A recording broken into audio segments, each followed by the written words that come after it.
Ready হয়ে বেরিয়ে পড়েছিলাম ক্রিসমাস কার্নিভালে যাওয়ার জন্য। হাওড়ার ষষ্ঠীনারায়ণ ইকো পার্কে চলছে এক সপ্তাহ ধরে ক্রিসমাস কার্নিভাল, 23শে ডিসেম্বর থেকে 1 জানুয়ারি অবধি।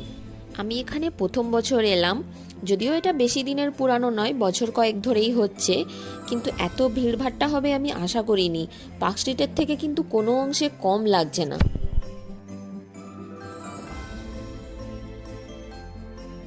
বাচ্চাদের বিনোদনের জন্য তো কোনো কিছুই কমতি নেই, তার সাথে বড়দেরও আছে।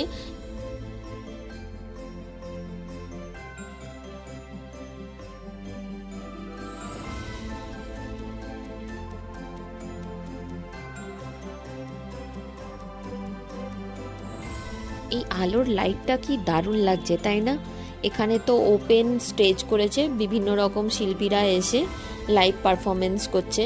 আর তার সাথে তো মেলা তো ছিলই, মেলা